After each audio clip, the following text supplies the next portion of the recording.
up, y'all? It's me, Erica, and we are down here.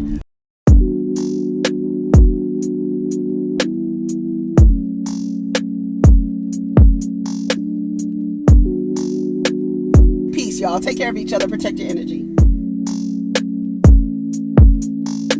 What's up, everybody? It's me, Erica. I was going to try and come back and do Real Housewives of Atlanta. Real Housewives of Atlanta was pretty good. Hold on. Go ahead and make your... After my kid, did he make his lunch? Because he's going to a basketball camp today, well, this week. And they got to take their lunch. So I'm like, you need to make your lunch. So he was supposed to make it last night, but he didn't. Anyways, so I want to talk about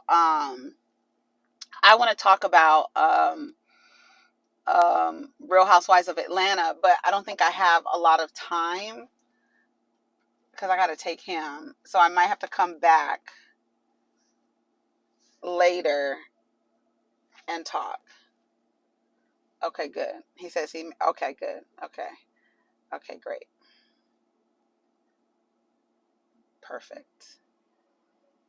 All right. Sheree and Fatum, they are at, go ahead and subscribe. I'm going to try to get as much in as I can, and then I'll have to come back and do the rest later. Hey, y'all. Just wanted to let you know the last 6 minutes of the video, the mic died. So the video will cut off early. Thanks. But Sheree and Fatum, so I don't know if they're trying Fatum out, if they're trying her out for the show, but she's Sheree's friend. And they're at Sheree's daughter's podcast. I forgot it's called. Oh, no, that's Shan's podcast. I'm about to call Lovers and Friends. It's called something. But they're talking about, sex, relationships, all this other stuff, right? And they're talking about a sexual position called the landslide. So while they were talking, the daughter gets an alert, right, that says Sheree Whitfield is not on speaking terms with her boyfriend, Tyrone. And she was like, who wrote this? And then Sheree said, Tyrone. That's some shit he would say. She said they haven't talked. She said he leaked some pictures. I don't know what she's talking about. She said, yeah, it's a wrap. Maybe he scammed me like he scammed those other people. Baby, Nene tried to tell you. She tried to tell your ass while you sitting over there with scamming ass Tyrone. I was cashing checks, Trump checks, while you was over there sitting with Tyrone getting scammed. You know what? I really want to know, and to Marlo's point, where does Sheree get her money from? Where does Sheree get her money from? Sheree's house is ridiculous. And when Sheree said her living room was 40,000, no, 400, wait. What did she say? Yeah, 40,000 for her living room. She was talking about her chandeliers and stuff. She has really nice chandeliers. What does Sheree do? Since we're so concerned about what Marlo do. What does Sheree got going on? I want to know. I'm serious. Because I was looking at that house. And all of a sudden, you and Tyrone broke up. Now it's a wrap now, girl. I'm guilty of being in love and being stupid. Right? Somebody said, keyword crook. That's what the guy in the back said. He's a crook. Everybody know who he is. But it's so crazy. It's like, later when she was like, well, why didn't y'all tell me? What do you mean? What do y'all mean? What do y'all mean? The girls be trying to tell you. They be writing Yelp reviews. You see, Therese, he put out his own Yelp review to show you how ridiculous and delusional and narcissistic he is. And do you think, I bet you, by the end of this year, Tyrese will be in another relationship despite his Yelp reviews. And then when the girl turn around and be like, why didn't y'all tell me? Bitch, we didn't have to tell you. This is a public figure. And his relationships are public. And you proceed to enter into a relationship with these weird ass niggas and then wonder why you get treated a certain way. While in the meantime, you calling all the women who was trying to tell you a hater. They're haters. They just hating on you. You just mad because you don't have a man. You know what they tell you. You know what y'all go to when y'all start throwing dicks. Taking dicks out your fanny packs and throwing them. Yes, come on, throw dicks. Y'all know what y'all do. And then when the dick slap you in the face, all of a sudden, why didn't y'all tell me?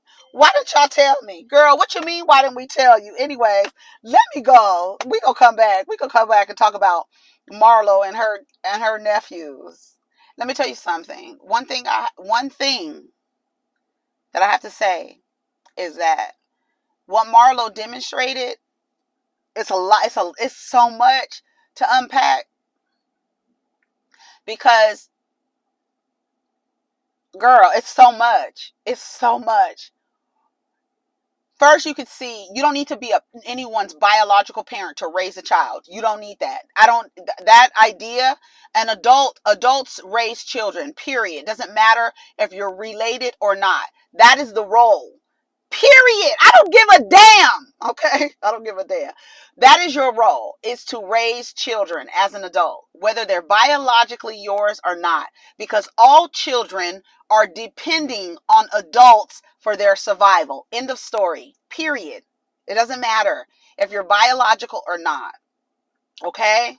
So the children are in need. They're invulnerable. They go to auntie's house. They're now acting up. She probably, like a lot of parents who need to learn, it doesn't matter, again, biology. It just matters like knowing what to do. A boundary. She probably didn't have a lot of boundaries because she was probably trying to comfort them, trying to kind of spoil them, try to do nice things for them since they came from a situation, and she probably didn't create rules and boundaries off the bat. Also, when it's a single person with two people, you are dealing with two different personalities, and you can't treat each of them the same.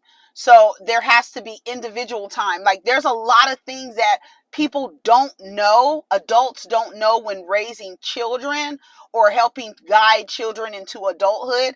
They don't know it, but that's why it's important for people to share like what they do and stuff like that. And therapy, right? They should have been in therapy. Marlo should have been in some type of parenting therapy class, like, what to do, drawing boundaries. I don't know if they have classes that you're supposed to take I know that there's classes that you're supposed to take when you're a foster parent. So I'm not sure why Marlo hasn't taken that route, maybe because she thought, well, they're family, so I really don't need parenting classes, but you do, because you're an adult guiding children into adulthood. That's your role here, if there's children in proximity to you.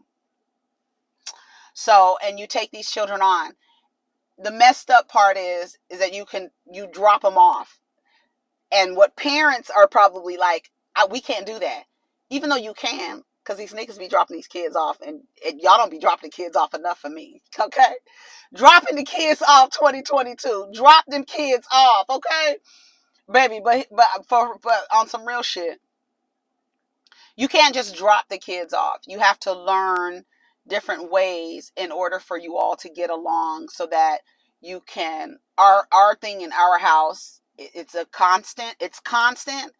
And another thing that I think what parents have to do, and what people who are not raising children, I'm not even saying people who don't have kids, people who are not raising children, they don't know that you have to apologize to children. You have to get to know each of their personalities. What worked for you in your childhood may not work for this individual child right here. So you have to learn different ways and to work. So in my household, like I said, it's constant. You have to repeat yourself a lot. It's a lot of reinforcement. That's why it's so important to have two or more adults raising children, because so the adults can reinforce the rules, so the children can get more it can kind of they can retain the information better, right? Coming from one person all the time, I'm sure for children it's fucking annoying, right? Coming from mom or the one single parent or the adult one time, it's like the same person all the time. When it's coming from two different people or two or more different people, and each of those people have different approaches to the children, so that one child might take to one adult than the other adult. That's just how it goes. But dropping the kids off, she dropped the kids off at her other sister's house. But then she said her sister has 4 toddlers, and then you drop off 2 teenagers, girl. That is whack as fuck. That's whack as fuck. But if she has a husband, now I hope she don't have 4 toddlers over there as a single woman, a single parent. If there's another adult in that house, then maybe that can work. So for 30 days, the children are going to stay with her other sister. And to Sheree's point, when they come back, there needs to be a plan in place in 30 days. You okay? Okay, Marlo, get your shit together. Like she was showing them video of them like really showing her how they don't care about their own stuff, right? So it's not about them having a disconnection to the stuff, because it's like our aunt's gonna buy us whatever we want, we don't really care. But it's about showing them how to respect their own things. This is your stuff. Yes, I bought it, but this is your stuff. Is this how you want to present yourself? This is how you want to present yourself to the world. Look at your room and this and that. It's like when it comes from another person, like another person being there telling them, giving them rules. But she probably didn't create boundaries with them, trying to comfort them during what's going on with their mom. And that's where they're probably like, bitch, it's a party.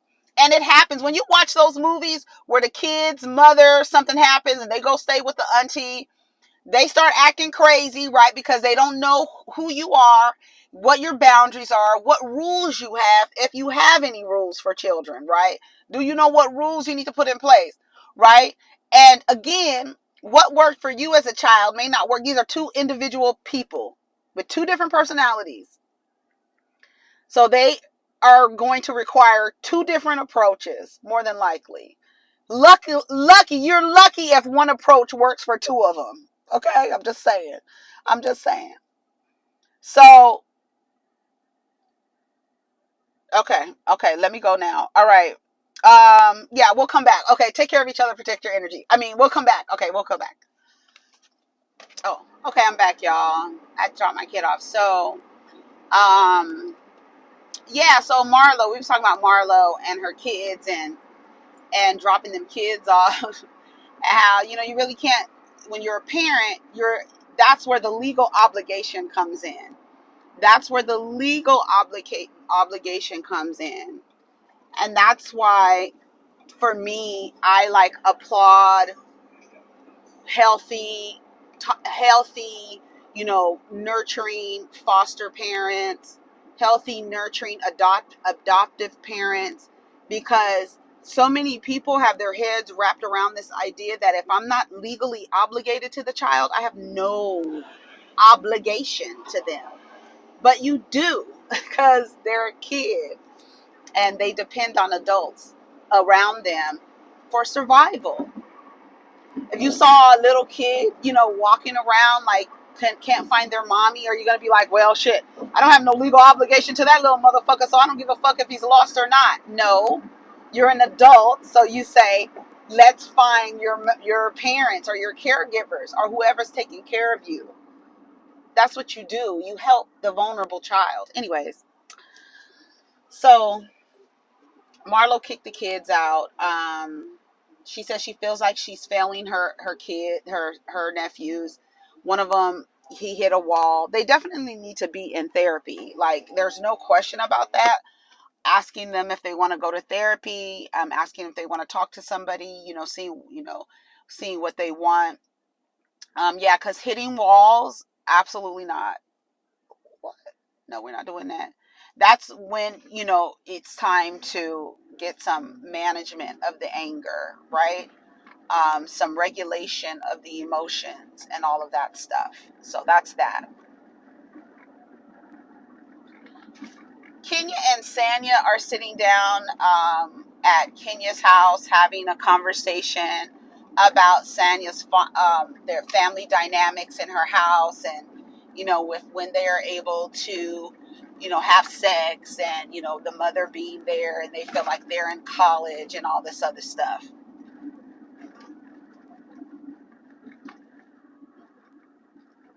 Um, Later, it was really funny. Candy ends up calling them on, on the FaceTime, and they're like, oh, we're sitting together. Candy was like, you ain't never done nothing like that for me when I come over.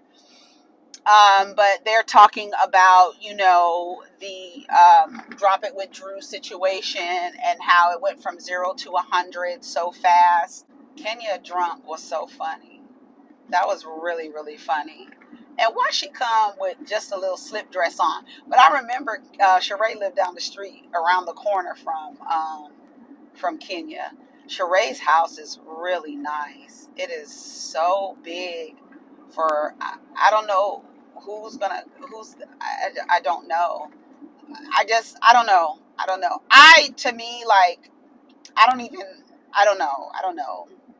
When I was about to say, when I see what Elon Musk lives in compared to what Sheree lives in, like Sheree's house is bigger than Elon Musk's house.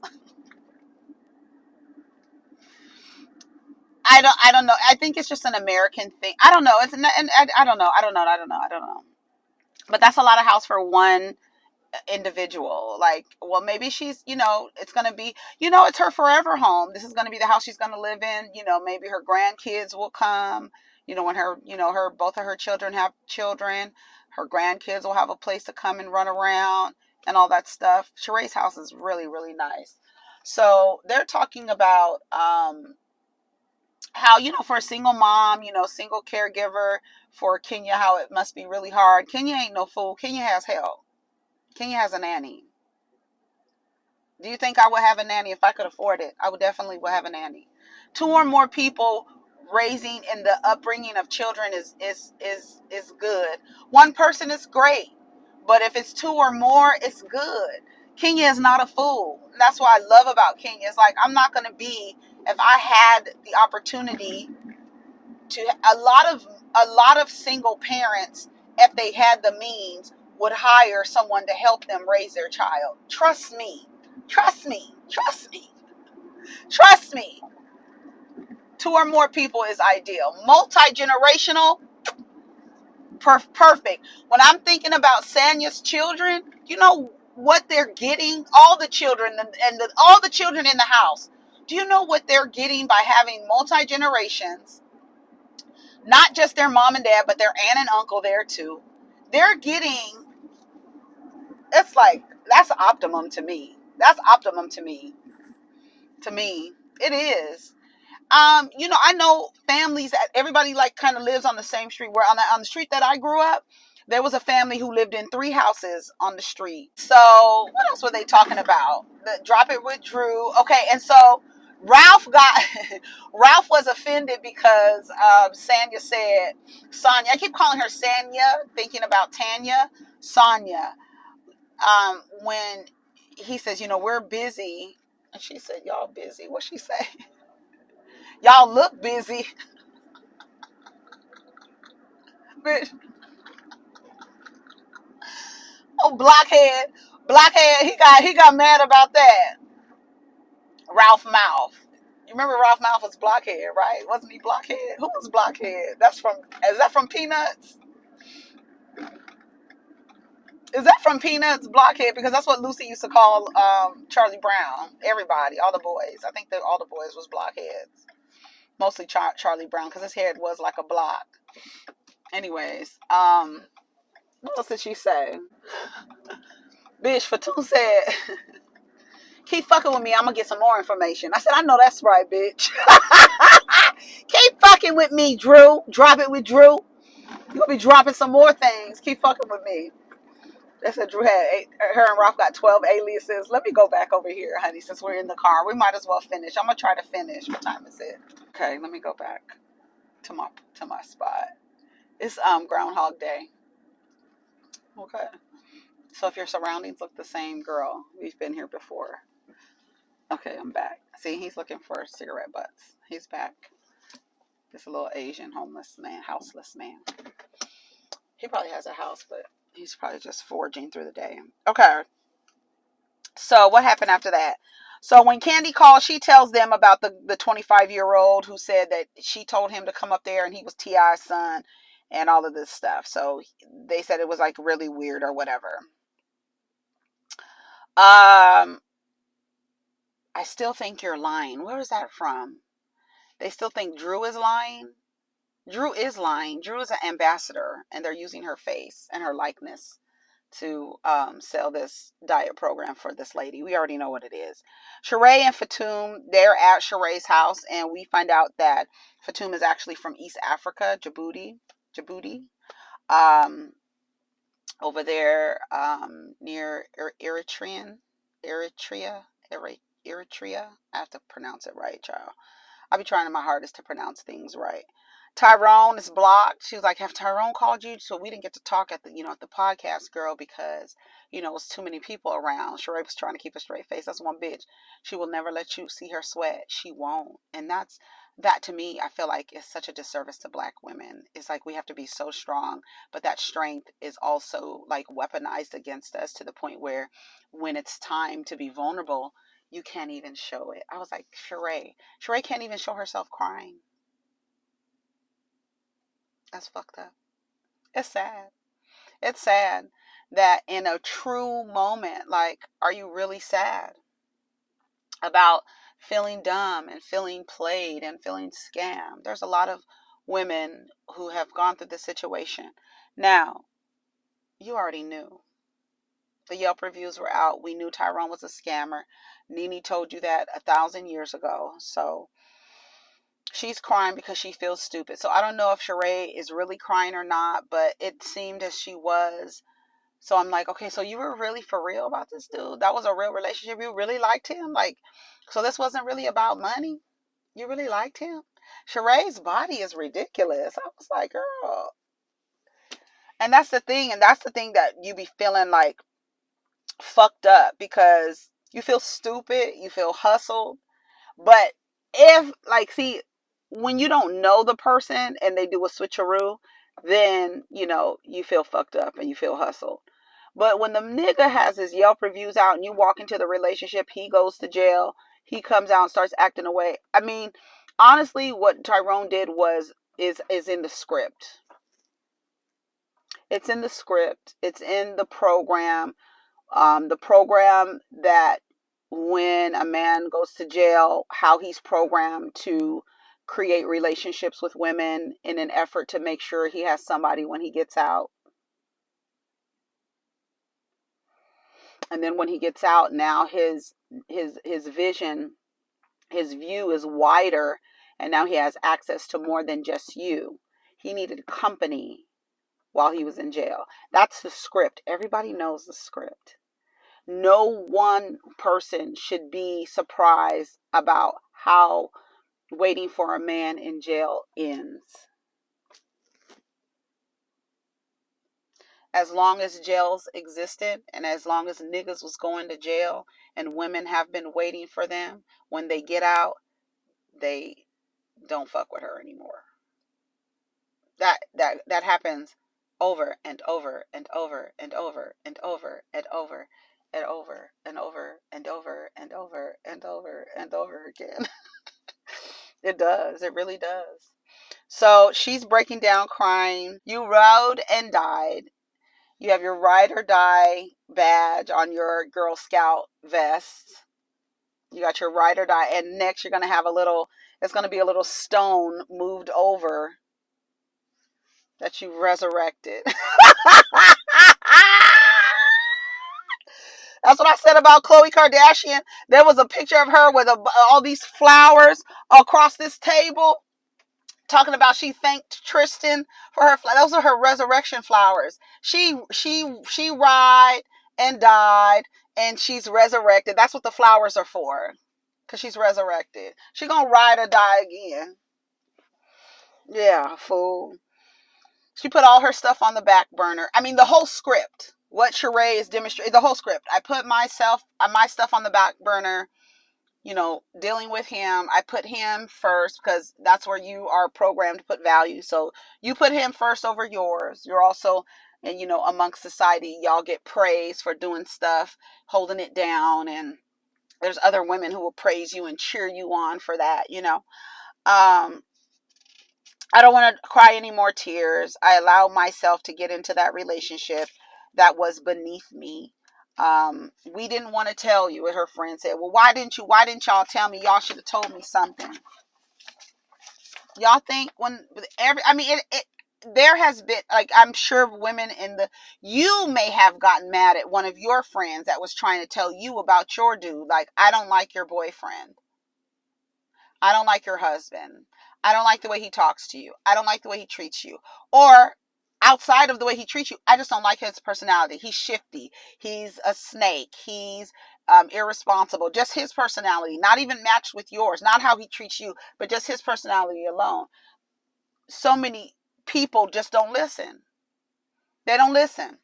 And then that's why I say you just be there when the person needs you to be, because somebody tweeted the other day, we, spend time on the FaceTime with my girlfriend. She crying, boo-hoo, and snot coming out of her nose over a nigga and this and that. And the 2 days later, they back together. So people tell you, they write reviews. Sometimes you just have to go through the experience to understand the lesson yourself. Sometimes some people learn by watching other people make mistakes. They watch the people make the mistakes. Some people are like, you know what? I actually want to experience this trauma. I actually want to put myself through this. Some people need to go through that for their development. Some people need to go through that for awakenings and realizations and things like that. There are a host of reasons why people choose to stay in relationships that don't serve them, or relationships that they feel are beneath them, or what have you. And that's just what it goes. This is a couple walking their little baby. That's cute. All right, y'all. So what's next? Drew and Ralph. Drew is talking about Ralph with her mother and talking about how his assistant got him the book deal. This book deal that she didn't know. He's writing a book on being step parents, and she didn't even know about the book. Drew didn't know about the book. He's writing a book on how to be a good step parent, or what that looks like, but he still hasn't adopted the boy. I don't know if they changed his last name, but he hasn't adopted Josiah. And that's it. She listens to this message from her mom, lets her listen to this message from this lady that says Drew needs to be prayed over. She needs some protection. There's a woman around her. There's a woman around her who is not for her. She's on Real Housewives. None of those women are her friends. Anyways, so there's a woman that's not for her, or a man with a woman's spirit. When she said a man with a woman's spirit, I wrote Ralph. I wasn't thinking about the gay assistant. I was thinking about her husband. Sure was. She said Sanya turned on her. Ralph went to talk to her, or she went to talk to Ralph about some, relationship advice. And she told him, y'all act like y'all busy. Y'all act like y'all busy. Y'all act like y'all busy. We're so busy. Y'all act like y'all got 12 aliases. What are they doing over there? Girl, I don't know what's going on. And what is the vetting process for being a housewife? That's what I want to know. Because these housewives that y'all don't, like Jenny Wynn, y'all should have known that. Y'all didn't sweep her Facebook. Like, y'all not sweeping these people's Facebook accounts. Y'all not looking at their no background checks on these people. Nothing. I guess it's better for the shit to come out as it plays out. I guess. Anyway, so her mother's talking about, we got to rebuild the sisterhood. So maybe that's something that's going to come up, where maybe that Drew is going to do like a sisterhood thing, like a sisterhood retreat type of thing or something. I don't know. Marlo, since she's building a house, she's been saying, she's going to order some furniture, since it's been taking a long time to get furniture. She is going to order some furniture. So she's at this furniture shop. Sanya and Sheree show up. They are talking about, how much their living room costs. They're looking at different items in the store and things like that. Sheree says her living room costs $40,000. Girl, I don't know what to say. Live the American dream, whatever you need to do. Sheree says she's going to have a pajama party, sleepover. She wants the women to come by. It's just kind of like a, to get her back in her spirits, to, get her on the next step on her journey after this breakup with this crook.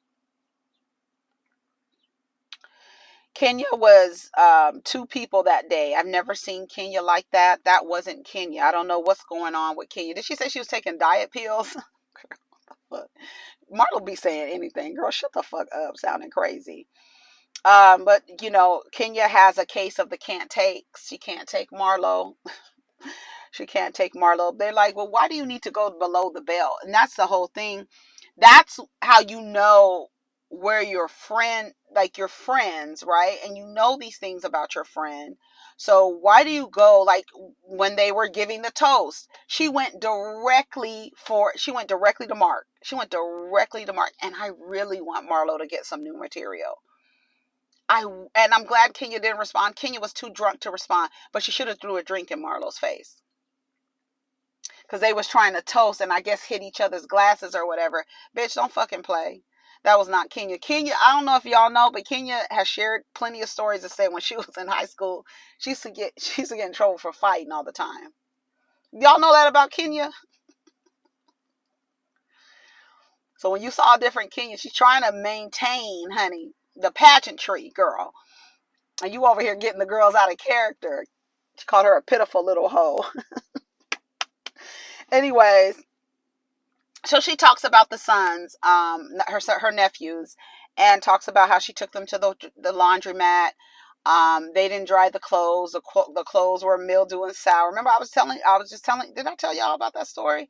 The little things that you tell children as you're raising them, they're different little things that you got to teach them about, like leaving your clothes in the wash. Don't leave your clothes in the washing machine. And as soon as your clothes are done, take them out, put them in the dryer, because dark, wet, mold. Period. You don't want your clothes stinking, period. So she says that frustrated her. One punched a hole in the wall. She says she needs a break. So she took him to her sister's house. She just wants them to be great. She doesn't want to fuck them up, basically. She's afraid of failing. That is the fear of a lot of people who raise children. If you care anything about the person that you are guiding into adulthood, you want them to succeed. Whatever it is they want to do, you want them to be successful at it.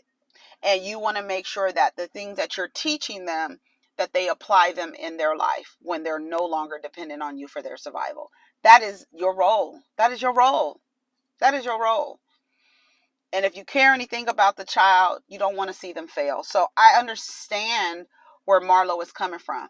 What it sounds like to me is Marlo coddled them so much when they got, because, in their situation, you want to comfort these kids that have gone, their mother, they've been separated from their mother. So you want to comfort them. But she probably didn't create any boundaries. I'm pretty sure of it.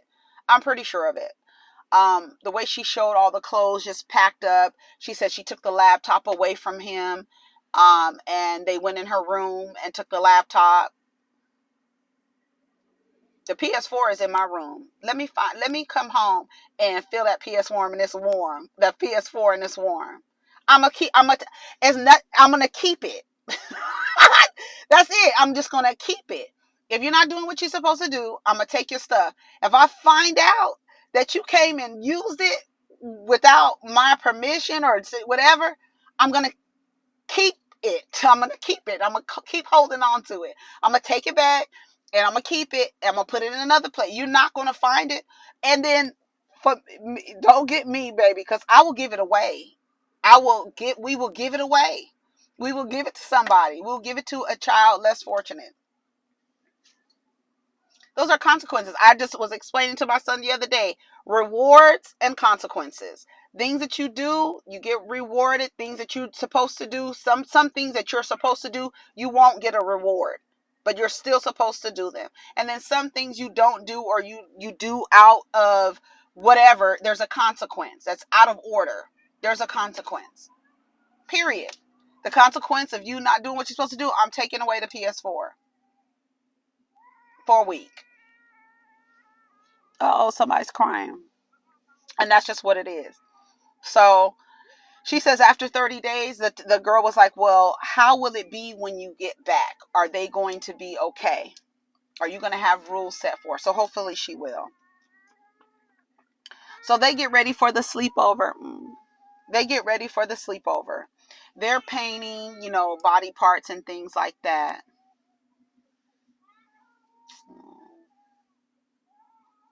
They got 3 kids. You hear them crying. She got one in a stroller. The other one, he looks like he's about 3, and the other one looks like he might be 4, and the other one looks like he might be 6. She looks pissed off. She's pushing the stroller. The man in the group is walking. He's a little ahead, and then the other little kid is with the man ahead. She was looking like this. She probably tired of facing the sun, girl. Get your walk on, honey. So they're drawing pictures of body parts and stuff like that. They're doing the paint. They have the nude models come in, and they're doing all of that and painting. Candy is so happy because there's, Sheree always got good food. She always gonna have something to eat. She always gonna have some good food. Fatum and Drew. That was Fatum at the table that said that, oh, is this the same woman whose husband is gay? Fatum got it for Drew. Drew cannot stand it. You see how she was trying to ignore her when she was talking to her, trying to order her salad? Girl, you pressed. Don't be acting like you not. Girl, when that bitch said you got 12 aliases. Well, what she said, the girl's name? Patricia. What's the girl's name? What was the woman's name? That she had, that was her assistant. Girl, why is that on your alias list, girl? Why did somebody pull a report? That's crazy. That is crazy. Anyways, they said that Ralph is Tommy from Martin. He don't really have a job. What does Ralph do?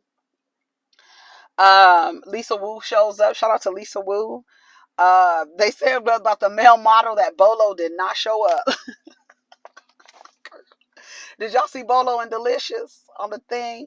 She gonna be fucking him next, and then she gonna be sad because he done did her wrong or something.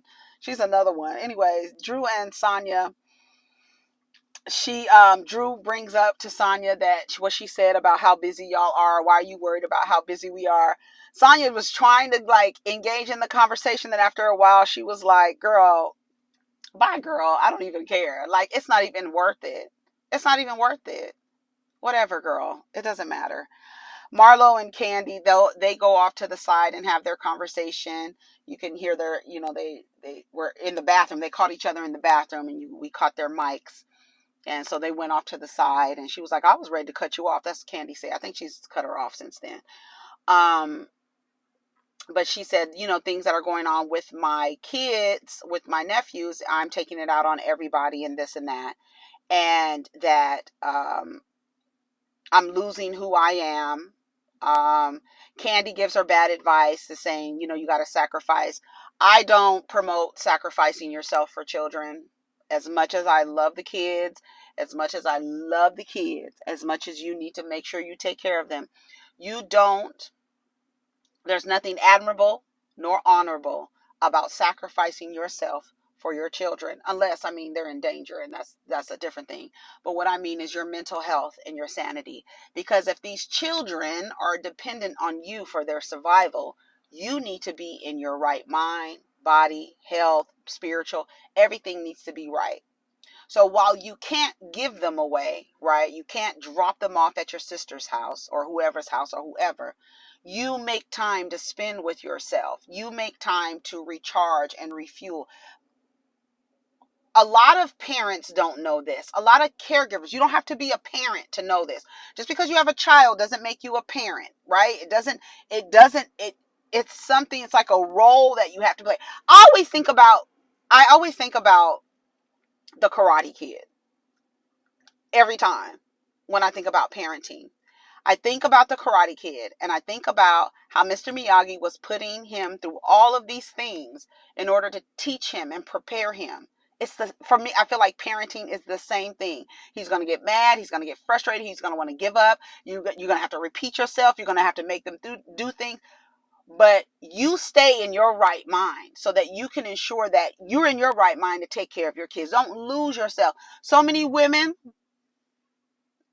I lost myself. I lost myself in this man. I lost myself in these kids. I lost myself. Bitch, find yourself. Find yourself. Because there's nothing cute or admirable about losing yourself in anything. especially when children depend. I'm not talking about no adults. I'm talking about children depending on you. Okay? So she's lost herself. She's not as strong as people think. She says she's drinking more. We need therapy. Um, you take on a lot. Candy said you put your feelings to the side. I don't believe you don't. You just don't. If you need therapy so that you have another adult to talk to about the things that you're experiencing with the children, and you have a sounding board or an outlet, that is what the therapy. Go to therapy. Like, honestly, go to therapy. You may, and then like when you see the signs and you're able to identify them and you're like, okay, we need therapy, go. Don't wait. If you know that there's a problem that needs to be resolved and you know that you need another person to help you get through that, go to therapy. Whatever you need to do. Sheree, it's dinner time. Everybody's sitting down. Sheree says she just, she got the nude models because she kind of, wants people to feel a little vulnerable. This is a vulnerable time for her. She doesn't really share. Sheree, up there was crying. She didn't even want to show her face crying. It's kind of messed up. But anyway, it's a horrible situation, but we're going to get through it. Sweet Kenya. I love Kenya. Kenya Summermore. She's tipsy, right? She says, every time someone says something positive, we are going to say, yes, queen. Yes, queen. So they were doing that all night. It was so cute. Even Marlo was rolling her eyes. It's corny, but it's still cute. I thought it was cute. Did y'all think it was cute? When you do something, everybody's like, yes, queen. And they were looking at one point, they looked at, Kenya looked at Drew and was like, no, queen girl, get it together. Get your shit together. Drew is so phony and fake. Like, there's nothing authentic about her. That's why she didn't have anything to say. Because it was caught off guard. She didn't prepare for this.